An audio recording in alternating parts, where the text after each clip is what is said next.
Hello everyone, welcome to online study point. आज है 12 अक्टूबर और आज की इस वीडियो में हम 12 अक्टूबर से बनने वाले सभी इंपॉर्टेंट करंट अफेयर के क्वेश्चन को डिस्कस करेंगे। पर डे की पीडीएफ के लिए आप हमारे इस मोबाइल एप्लीकेशन को इंस्टॉल कर सकते हैं, जिसके लिंक डिस्क्रिप्शन बॉक्स में दी हुई है। और मेरे ही द्वारा आप लोगों के लिए world geography plus Indian geography ये बेसिक से कवर कराई जा रही है। 149 में आप इसे परचेस कर सकते हैं। ये सभी आप लोगों को एप्लीकेशन में मिलेगा। क्विक रिवीजन कर लेते हैं उन क्वेश्चंस का जो कि हमने ऑलरेडी कल पढ़ रखा था। हाल ही में विदेश मंत्री एस जयशंकर ये 4 दिवसीय दौरे पर गए हैं। कहाँ कहाँ? कजाकिस्तान, आर्मेनिया और किर्गिस्तान। ब्लूमबर्ग बिलियनर इंडेक्स में एलन मस्क ये $100 बिलियन की लिस्ट में पहले स्थान पर हैं। ज्योतिरादित्य सिंधिया और डॉक्टर वीके सिंह ने हाल ही में उत्तराखंड के देहरादून में ड्रोन मेला 2021 की शुरुआत की है। हाल ही में स्वच्छ ऊर्जा परिवर्तन को बढ़ावा देने के लिए भारत ने यूके के साथ समझौता किया है। 2021 state of the education report ये यूनेस्को ने जारी की है अपने देश भारत के लिए। 2036 में ओलंपिक खेलों की मेजबानी ये करेगा अपना ही देश भारत। यूनेस्को की रिपोर्ट के अनुसार तमिलनाडु में, सॉरी ये उत्तर प्रदेश नहीं होगा, इसका राइट आंसर होगा तमिलनाडु। तमिलनाडु में 2631 स्कूलों में केवल एक शिक्षक है। 10 अक्टूबर को पूरे विश्व में अंतर्राष्ट्रीय डाक दिवस के रूप में मनाया जाता है। और भारतीय मूल की जो लड़की है एलिसा गाथिया, मात्र 6 वर्ष इनकी उम्र है। ये एक जलवायु कार्यकर्ता है और इन्हें अभी हाल ही में British prime minister Boris Johnson daily point of light award से नवाजा गया है। मानसिक स्वास्थ्य दिवस ये भी 10 अक्टूबर को मनाया जाता है। तो चलिए स्टार्ट करते हैं आज का हमारा पहला और इम्पोर्टेंट क्वेश्चन। भारतीय रेलवे ने हाल ही में दक्षिण मध्य रेलवे यानी कि साउथ सेंट्रल रेलवे के लिए 2 लंबी दूरी की ट्रेनों की शुरुआत की है। सवाल ये है कि इन 2 नई ट्रेनों को क्या नाम दिया गया है। इन ट्रेनों का नाम है त्रिशूल और गरुण, जिसकी शुरुआत अभी हाल ही में इंडियन रेलवे के द्वारा की गई है दक्षिण मध्य रेलवे के लिए। ये सवाल इसलिए भी इंपॉर्टेंट बन जाता है क्योंकि पहली बार दक्षिण मध्य रेलवे के लिए 2 लंबी दूरी की मालगाड़ियों की शुरुआत की गई है। अब इस क्वेश्चन में ज्यादा तो समझाने लायक कुछ है ही नहीं, केवल रेलगाड़ियों के नाम इंपॉर्टेंट है, त्रिशूल और गरुण जो कि मालगाड़ी है। अच्छा देखिए, मालगाड़ी का डिस्कशन आ ही रहा है तो मैं आप लोगों को एक और मालगाड़ी का नाम बताती हूँ। हालांकि मालगाड़ी तो आप समझते होंगे ना, जो सामान ढोने का काम करती है। तो वासुकी सबसे ज्यादा अभी चर्चे में रहा था। इंडियन रेलवे की सबसे लंबी मालगाड़ी होने का रिकॉर्ड इसने बनाया था। वासुकी इसका नाम है। 3.5 किलोमीटर ये लंबी रही थी, मतलब कि 300 वैगनों को जोड़ करके, जैसे कि आप बोगिया कहते हैं ना, बोगिया जिसमें बैठते हैं, वैसे ही 300 वैगनों को जोड़ करके 3.5 किलोमीटर लंबा ये आप कह सकते हैं कि मालगाड़ी बनाई गई थी। और सबसे लंबी मालगाड़ी होने का रिकॉर्ड इसने अपने नाम किया था। वासुकी इसका नाम है। अब यहाँ बात की जा रही है इंडियन रेलवे की, तो बेसिक तो आप जानते ही हैं, थोड़ा और मैं आप लोगों को बता देती हूँ। हाल ही में हमारे नए रेल मंत्री बन गए हैं। इनका नाम क्या है? अश्विन वैष्णव। आप लोगों को मालूम ही होगा। और कुछ करंट के भी क्वेश्चन है और कुछ जीके भी के क्वेश्चन है, जो कि मैंने 5 इंपॉर्टेंट यहाँ लिख रखे हैं। जैसे कि पहला है, भारतीय रेलवे की पहली महिला लोको पायलट, ये कौन है? सुरेखा शंकर यादव। और दुनिया का सबसे लंबा प्लेटफॉर्म ये बन गया है कर्नाटक की हुबली रेलवे स्टेशन में। और इस हुबली रेलवे स्टेशन का नाम बदल करके श्री सिद्धिरुधा स्वामी जी रेलवे स्टेशन कर दिया गया है। हालांकि इस प्लेटफॉर्म का उद्घाटन अभी नहीं किया गया है। यदि आपसे पूछा जाए कि अभी तक दुनिया का सबसे लंबा प्लेटफॉर्म, तो ये था उत्तर प्रदेश का गोरखपुर, लेकिन अब बन गया है हुबली, जो कि कर्नाटक में स्थित है। रेलवे के जनक, भारतीय रेलवे के जनक के रूप में लॉर्ड डलहौजी को जाना जाता है। और भारत की पहली डबल डेकर ट्रेन ये है Ahmedabad Mumbai central double decker express. अब डबल डेकर ये भी आप समझते होंगे, जैसे कि ये ट्रेन है, ट्रेन के ऊपर एक और ट्रेन नहीं, मतलब कि एक और इसकी बोगी टाइप से, ये होता है डबल डेकर।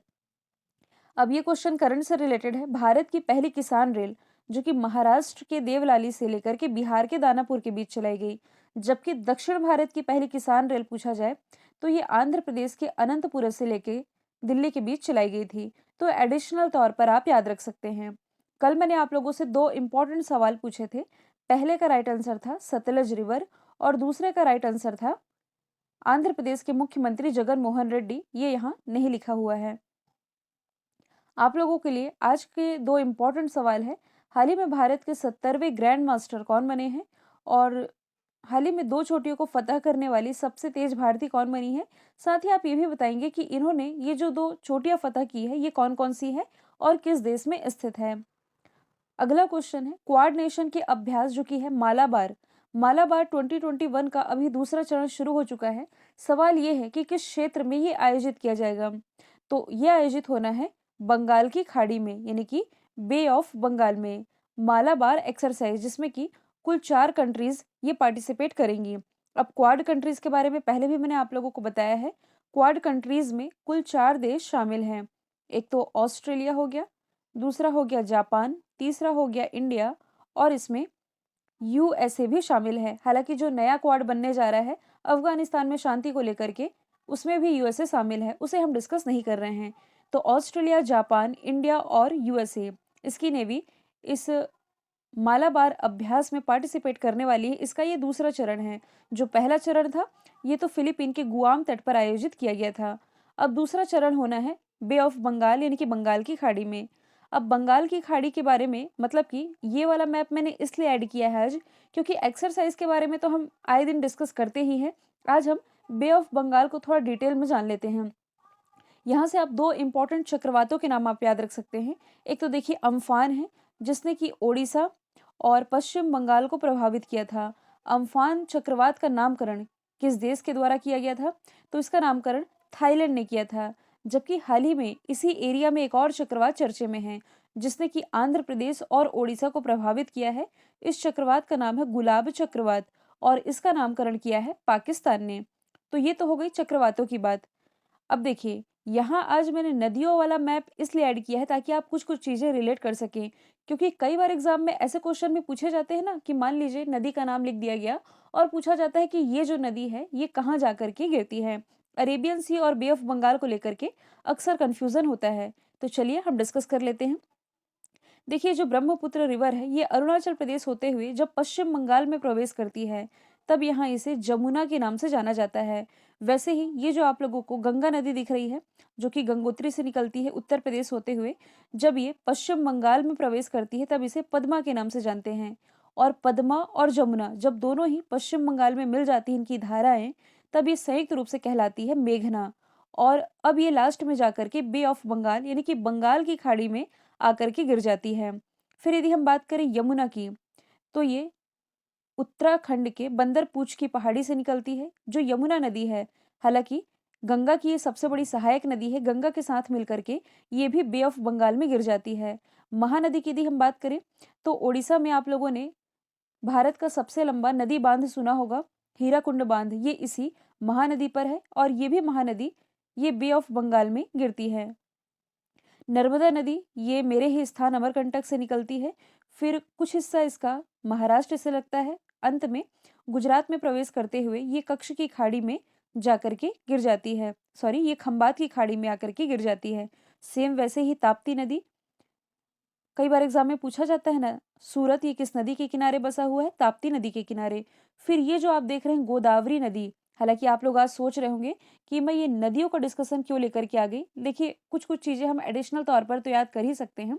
तो वैसे ही गोदावरी नदी की यदि हम बात करें तो एग्जाम में पूछा जाता है कि दक्षिण गंगा ये गोदावरी नदी को ही कहते हैं, जबकि दक्षिण भारत की गंगा ये कहलाती है कावेरी नदी। ठीक है, आप देख पा रहे हैं कृष्णा नदी ये भी बे ऑफ बंगाल में आकर के गिर रही है। देखिए यदि आप फर्स्ट टाइम चैनल को विजिट कर रहे हैं और वीडियो आपको पसंद आ रहा है तो चैनल को आप सब्सक्राइब कर लेंगे ताकि आप लोगों को हमारे पर डे के वीडियो का नोटिफिकेशन सबसे पहले मिल सके। और काफ़ी दिनों से मैंने कहा नहीं है, मैं फिर से कहूँगी, इस समय आप लोग वीडियो को बिल्कुल भी लाइक नहीं कर रहे, ना ही शेयर कर रहे हैं। तो आज का टारगेट हम रखते हैं 10,000 लाइक का टारगेट है और शेयर आप लोगों को एटलीस्ट एक ग्रुप में तो कर ही सकते हैं, आप प्लीज़ ज़रूर करिएगा। अगला क्वेश्चन है हाल ही में खबरों में रही डीप स्पेस एटॉमिक क्लॉक, इसका संबंध किस स्पेस एजेंसी से है? तो इसका संबंध है नासा से। नासा जो कि अमेरिका की स्पेस एजेंसी है। एटॉमिक क्लॉक, इस टर्म को यदि आप थोड़ा ध्यान दें, एटॉमिक क्लॉक या आप इसे कह सकते हैं परमाणु घड़ी, ये होती क्या है? तो देखिए स्पेस में पिंड के नेविगेशन के लिए एक खास तरह की घड़ी की जरूरत पड़ती है, इसे हम एटॉमिक क्लॉक कहते हैं, यानी कि परमाणु घड़ी। अब इसके उपयोग की यदि हम बात करें तो सिंपल एक लाइन में यदि मैं आप लोगों को बताऊं तो अंतरिक्ष यान की दूरियों को मापने के लिए इसका इस्तेमाल किया जाता है। और ऐसे में इसका बहुत ही स्थिर यानी कि स्टेबल होना जरूरी होता है ताकि ये उचित दूरी को माप सके, मतलब कि एकदम एक्यूरेट। कहने का मतलब है कि 1 सेकंड के अरबवें हिस्से को भी ये माप सके, इस उद्देश्य से इसका उपयोग होता है। तो डीप स्पेस एटॉमिक क्लॉक जो कि हाल ही में चर्चे में रहा है, ये लॉन्च किया जाना है नासा के द्वारा। हालांकि अब हम नासा के बारे में डिस्कस करने जा रहे हैं, क्योंकि नासा के ऐसे कई मिशन हैं जो कि इस समय चर्चे में रहे हैं। थोड़ा बेसिक यदि हम बात करें, 1958 में स्थापना हुई और वॉशिंगटन में इसका हेडक्वार्टर है। ये बात हो गई। इसके बाद नासा का अभी हाल ही में जो मंगल मिशन है, मिशन परसीवरेंस, काफ़ी ज़्यादा चर्चे में रहा था। और इसका एक हेलीकॉप्टर जिसका नाम है इंजेन्यूटी हेलीकॉप्टर, ये भी काफ़ी ज़्यादा चर्चे में रहा था। बृहस्पति का जो ट्रोजन क्षुद्र ग्रह है, इसके रिसर्च के लिए नासा जो मिशन भेज रहा है, इसका नाम है लूसी। जबकि बेन्नु क्षुद्र ग्रह पर रिसर्च के लिए इसने जो मिशन भेजा था, इसका नाम है ऑसी रेक्स। इसके बारे में हालांकि मैंने आप लोगों को बताया भी था। यदि हम बात करें इसरो की, जो कि भारत की स्पेस एजेंसी है, निसार मिशन के लिए इसने नासा के साथ समझौता कर रखा है। वर्जिन गैलेक्टिक के बारे में आप लोगों ने सुना होगा, इस समय काफ़ी ज़्यादा चर्चे में रही थी। रिचर्ड ब्रैनसन इसके मालिक हैं। हाल ही में ये यूनिटी 2020 विमान में सवार होकर के अंतरिक्ष यात्रा पर गए थे और ये उपलब्धि हासिल करने वाले ये दुनिया के पहले व्यक्ति भी बने थे जो कि अंतरिक्ष की सैर पर, या आप कह सकते हैं स्पेस टूरिज्म को बढ़ावा देने के लिए इनकी कंपनी काम कर रही है। स्पेस एक्स एलन मस्क की कंपनी है। स्टारलिंक परियोजना ये इन्हीं से रिलेटेड है। अगला क्वेश्चन है, मेटे फ्रेडक्सिन ये हाल ही में भारत के दौरे पर आई हैं, किस देश की प्रधानमंत्री हैं? तो ये प्रधानमंत्री डेनमार्क की। हालांकि इनके बारे में पहले भी मैंने आप लोगों को बताया है, ये है फ्रेडक्सिन और ये भारत के दौरे पर 9 से 11 अक्टूबर तक थी। और देखा जाए तो भारत और डेनमार्क के बीच में ग्रीन स्ट्रैटेजिक पार्टनरशिप को लेकर के समझौता, हालांकि ये तो पिछले साल से ही था। इसी बात को आगे बढ़ावा देने के लिए या इसी संबंध में वार्ता करने के लिए ये भारत के दौरे पर आई हैं। भारत और डेनमार्क के संबंध काफ़ी ज़्यादा अच्छे हैं और देखा जाए तो 200 से अधिक डेनिश कंपनियां ये भारत में काम कर रही हैं और भारत की भी लगभग 60 कंपनियां ये डेनमार्क में मौजूद हैं। डेनमार्क की यदि हम बात करें, डेनमार्क के जस्ट सामने आप देख पा रहे हैं नॉर्थ सी, जहां ये दुनिया का पहला ऊर्जा द्वीप स्थापित करने जा रहा है। जहां पानी के बीच में ये ऊर्जा द्वीप होगा, पवन चक्कियां यहाँ स्थापित की जाएंगी। ये पवन चक्कियां जो है, ये पानी से चलने वाली तेज हवाओं से, जब टरबाइन घूमेगा उससे चलेंगी, बिजली उत्पन्न होगी, तो यहाँ की आसपास की यूरोपियन कंट्री में बिजली की आपूर्ति ये हो सकेगी। इसके अलावा एक और करंट का क्वेश्चन है, दुनिया का सबसे ऊंचा रेत महल ये डेनमार्क में ही स्थापित किया जाना है। इसकी कैपिटल है कोपेनहेगन, जो कि सेफ सिटी इंडेक्स 2021 में टॉप पर रही है। करप्शन इंडेक्स में डेनमार्क टॉप पर है, इंडिया की रैंकिंग 86 है। अगला क्वेश्चन है, किस राज्य में नदी पशुपालन कार्यक्रम की शुरुआत की गई है? तो इसकी शुरुआत अभी हाल ही में उत्तर प्रदेश में की गई है। जो हमारे union minister of fisheries, animal husbandry और डेयरिंग है, नाम है पुरुषोत्तम रूपला, इनके द्वारा इसका उद्घाटन किया गया है। उत्तर प्रदेश का एक घाट है ब्रज घाट, यहाँ से इस योजना की शुरुआत की गई है। यदि एक लाइन में मैं आप लोगों को बताऊं तो राष्ट्रीय स्तर पर नदी पशुपालन का ये जो कार्यक्रम शुभारंभ हुआ है, ये बेसिकली मछली उत्पादन को बढ़ावा देने के लिए इसकी शुरुआत की गई है। आप लोगों ने मत्स्य संपदा योजना के बारे में सुना होगा। इसी के तहत ये पहल है जिसमें कि कुल 4 राज्यों ने इसमें पार्टिसिपेट किया है, मतलब कि इस कार्यक्रम में ओडिशा, उत्तराखंड, त्रिपुरा और छत्तीसगढ़। हालांकि और भी कई योजनाएं हैं जिसकी शुरुआत उत्तर प्रदेश से ही की गई है। यदि आप लोगों को याद होगा तो उज्ज्वला योजना, प्रधानमंत्री उज्ज्वला योजना, इसकी शुरुआत उत्तर प्रदेश से ही की गई थी, उत्तर प्रदेश के बलिया से। जबकि इसका जो दूसरा चरण रहा, ये उत्तर प्रदेश के ही महोबा से शुरुआत इसकी की गई। प्रधानमंत्री स्वनिधि योजना यानी कि स्ट्रीट वेंडर आत्मनिर्भर निधि योजना के क्रियान्वयन में उत्तर प्रदेश रहा है टॉप पर। One district one product Uttar Pradesh government की पहल है, जिसके ब्रांड एम्बेसडर के रूप में हाल ही में कंगना रनौत की नियुक्ति कर दी गई है। उत्तर प्रदेश का पहला प्रदूषण नियंत्रण प्लांट ये नोएडा में स्थापित किया जाएगा और इसी नोएडा में एशिया का सबसे बड़ा एयरपोर्ट भी बनने जा रहा है। इसके बारे में मैंने आप लोगों को बताया भी है। अगला क्वेश्चन है, एनएमडीसी का नया निदेशक ये किसे नियुक्त किया गया है? तो ये भी हाल ही में नियुक्त किए गए हैं डीके मोहंती, जिनकी इमेज आप देख पा रहे हैं। यदि हम बात करें एनएमडीसी की, यानी कि नेशनल मिनरल डेवलपमेंट कॉरपोरेशन की, स्थापना 1958 में हुई। हेडक्वार्टर हैदराबाद में स्थित है। हैदराबाद ये बसा हुआ है मूसी नदी के किनारे और इसी हैदराबाद में भारत का पहला डॉग पार्क ये भी स्थापित किया गया है। अब बाकी के 3 ऑप्शन मैंने नियुक्तियों से ही लिख रखे हैं, जिनकी नियुक्ति अभी अभी हुई है, लेकिन ये जो नियुक्ति हैं ये आयोग से रिलेटेड है। जैसे कि विजय सांपला, इनकी नियुक्ति अनुसूचित जाति आयोग के अध्यक्ष के रूप में की गई, जबकि जो हर्ष कुमार है इनकी नियुक्ति अनुसूचित जनजाति आयोग के अध्यक्ष के रूप में की गई। जबकि जो इकबाल सिंहपुरा है, हाल ही के दिनों में, लगभग आप कह सकते हैं कि पिछले महीने, इनकी नियुक्ति की गई है किसके रूप में?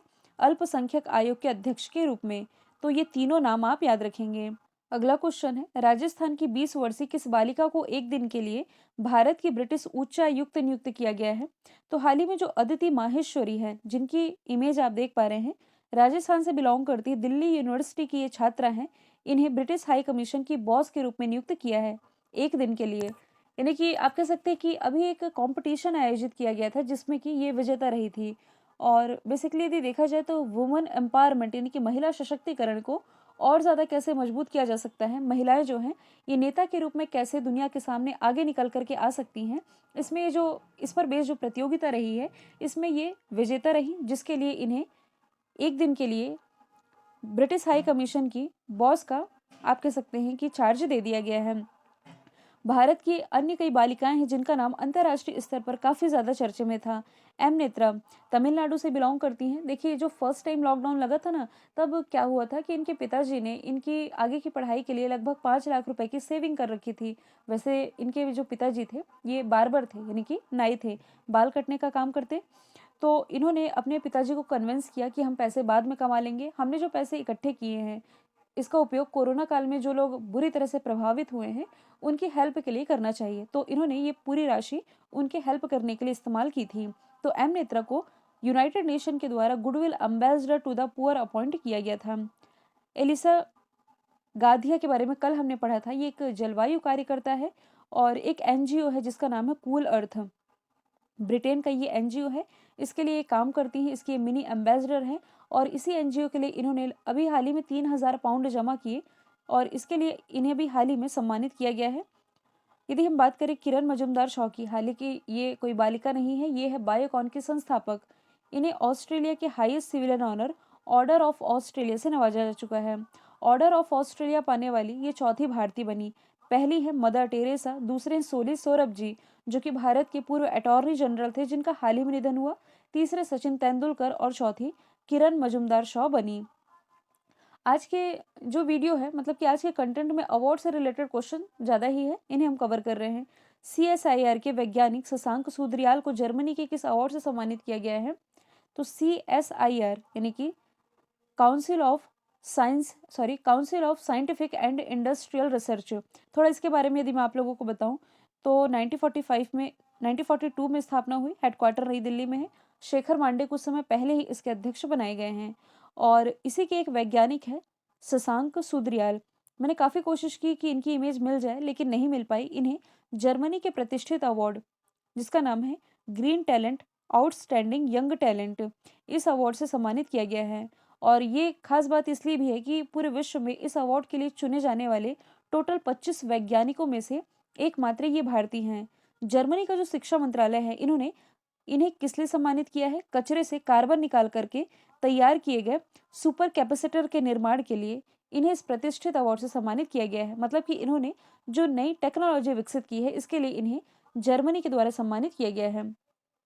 और अदर ऑप्शन की यदि हम बात करें तो भारत के जो प्राइम मिनिस्टर है नरेंद्र मोदी जी, इन्हें सोलर अलायंस के क्षेत्र में काम करने के लिए UNEP यानी कि यूनाइटेड नेशन एनवायरनमेंट प्रोग्राम के द्वारा champion of the earth award से सम्मानित किया गया। जबकि इन्हें ही Bill and Melinda Gates foundation के द्वारा स्वच्छ भारत अभियान की पहल के लिए गोल कीपर अवार्ड से सम्मानित किया गया।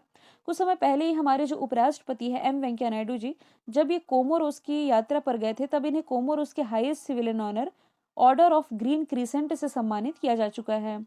अगला क्वेश्चन है, ASI द्वारा आर्यभट्ट पुरस्कार से किसे सम्मानित किया गया है? सबसे पहले ये मैं आप लोगों को क्लियर कर दूं कि यहाँ ASI का मतलब आर्कियोलॉजी सर्वे ऑफ इंडिया नहीं है। तो क्या है इसका मतलब? इसका मतलब है एस्ट्रोनॉटिकल सोसाइटी ऑफ इंडिया। तो ASI द्वारा प्रतिष्ठित आर्यभट्ट अवार्ड से अभी हाल ही में सम्मानित किया गया है जी सतीश रेड्डी को।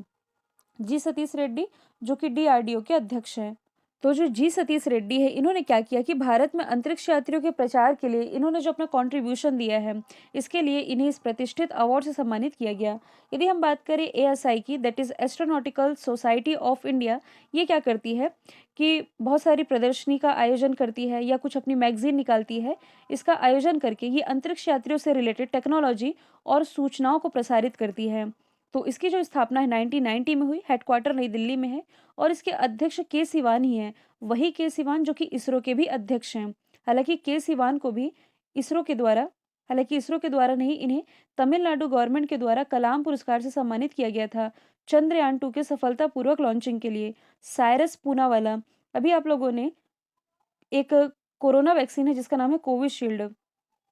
कोविशील्ड के बारे में सुना होगा, जो कि डेवलप कर रही है पुणे में स्थित एक कंपनी जिसका नाम है सीरम इंस्टीट्यूट ऑफ इंडिया। तो इसी serum institute institute of India के जो चेयरमैन है, यही है साइरस पूनावाला। साइरस पूनावाला को अभी हाल ही में लोकमान्य तिलक अवार्ड से सम्मानित किया गया। जबकि यदि हम बात करें रतन टाटा की, तो इन्हें अभी हाल ही में Indo American chamber of commerce के द्वारा लाइफ टाइम अचीवमेंट अवार्ड से भी सम्मानित किया जा चुका है। अगला क्वेश्चन है, इंडियन सिनेमा में कंट्रीब्यूशन के लिए किन्हें सत्यजीत रे अवार्ड के लिए चुना गया है? तो इनमें से जो बी गोपाल है, बी गोपाल जिनकी इमेज आप देख पा रहे हैं, ये एक तेलुगु फिल्म निर्माता है। तो इंडियन सिनेमा में इन्होंने जो अपना कंट्रीब्यूशन दिया, इसके लिए इन्हें फिल्म सोसाइटी केरल की ओर से इस अवार्ड से सम्मानित किया जाना है, जिसमें इन्हें 10,000 रुपये और कुछ सर्टिफिकेट भी प्रदान किए जाएंगे। जैसा कि हम बात कर रहे हैं रजनीकांत की, साउथ के सुपरस्टार है। अभी जो दादा साहब फाल्के अवार्ड है, जो कि भारत में फ़िल्म जगत का सबसे बेस्ट अवार्ड माना जाता है, तो अभी जो 51st दादा साहब फाल्के अवार्ड है, इससे सम्मानित किए जाएँगे रजनीकांत। जबकि जो अमिताभ बच्चन जी हैं, इन्हें तो 2018 का ही ये अवार्ड मिल चुका है। इसके पहले 2017 में विनोद खन्ना को मिला था। धर्मेंद्र की यदि हम बात करें, तो अभी अमेरिका के न्यू जर्सी में इनके फ़िल्मों में कंट्रीब्यूशन के लिए इन्हें लाइफ़ टाइम अचीवमेंट अवार्ड से भी सम्मानित किया जा चुका है। फिर हमारा आज का लास्ट क्वेश्चन है, 11 अक्टूबर को कौन सा डे मनाया गया है? तो 11 अक्टूबर को इंटरनेशनल गर्ल चाइल्ड डे मनाया जाता है। तो 2 डेज़ में कन्फ्यूज़न होता है, एक तो है इंटरनेशनल गर्ल चाइल्ड डे, दूसरा है नेशनल गर्ल चाइल्ड डे। तो इसमें से जो इंटरनेशनली ये डे मनाया जाता है 11 अक्टूबर को, जबकि भारत की यदि हम बात करें, तो भारत में जो नेशनल गर्ल चाइल्ड डे है, ये जनवरी में मनाया जाता है। कितनी जनवरी को? 24 जनवरी को। तो हर बार की थीम भी होती है, इस बार की थीम थी, हिंदी में यदि हम बात करें तो ये थी डिजिटल पीढ़ी हमारी पीढ़ी, इस बार की इसकी थीम थी। और ये दिवस यूनाइटेड नेशन के द्वारा मनाया जाता है। 2012 से हर साल 11 अक्टूबर को इस दिवस को सेलिब्रेट किया जा रहा है। वैसे यदि हम अदर ऑप्शन की बात करें, तो राष्ट्रीय डाक दिवस यानी कि नेशनल पोस्टल डे, ये तो 10 अक्टूबर को मनाया जाता है, जबकि जो वर्ल्ड पोस्टल डे है, ये 9 अक्टूबर को मनाया जाता है। वर्ल्ड कॉटन डे, ये भी हाल ही में 7 अक्टूबर को सेलिब्रेट किया गया। और कल मैंने आप लोगों से जो सवाल पूछा था, इसका राइट आंसर था धृति बैनर्जी। आप लोगों के लिए आज का सवाल है, प्रधानमंत्री कुसुम योजना के तहत सोलर पंप लगाने वाला पहला राज्य ये कौन बना है? तो इसका आंसर जो भी है कमेंट बॉक्स में बताएंगे। वीडियो यदि पसंद आया है तो लाइक कीजिए, शेयर कीजिए, चैनल को सब्सक्राइब करना बिल्कुल ना भूलें। आज के लिए इतना ही। Thank you so much.